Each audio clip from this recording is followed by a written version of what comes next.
ప్రార్థన చేయుచున్నాడు. Brother Baksing was giving many messages focused on this theme. Behold, he prayed. ఇదిగో అతడు ప్రార్థన చేయుచున్నాడు అనే అంశం మీద ఆయన అనేకమైన వర్తమానాలు ఇచ్చారు. So he encouraged many people to pray.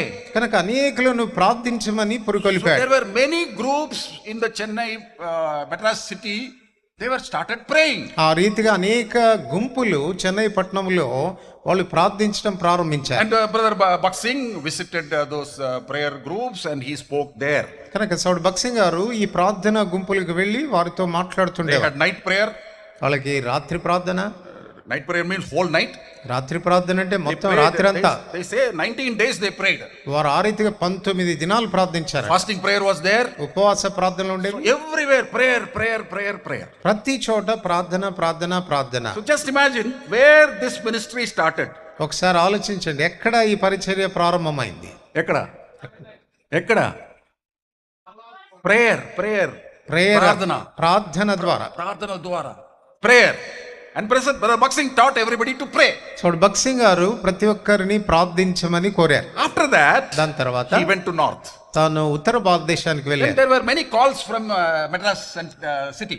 ఆ తర్వాత మద్రాసు పట్టణం నుండి ఆయనకు అనేకమైన ఆహ్వానాలు వస్తూ వచ్చాయి. So in the year 1938, 1938వ సంవత్సరంలో again in the year 1940, he came again to Chennai. 1940లో మరలా ఆయన చెన్నై పట్టణానికి తిరిగి వచ్చారు. Many pastors, they called him. అనేక మంది పాస్టర్లు ఆయనను పిలిచారు. Pastors అంటే ఎక్కడ ఉన్నవాళ్ళు? Some denominations, no, CSI church or any church, Baptist church, like that people called him. చాలా డినామినేషన్ కి సంబంధించిన సంస్థల పాస్టర్లు ఆయన ఆహ్వానించారు. So he came. ఆయన వచ్చారు.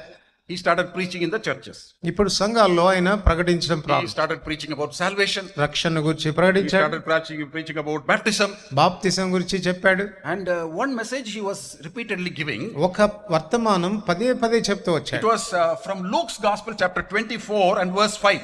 లూకా 22:5 వచనం మీద 24:5 వచనం. What is that verse? Luke 24 and 5. లూకా 24:5 వచనంలో Why are you looking for the living among the dead?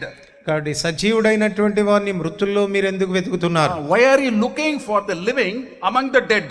కాబట్టి సజీవుడైనటువంటి వారిని మృతుల్లో మీరు ఎందుకు So వెతుకుతున్నారు? 3 months there were meetings.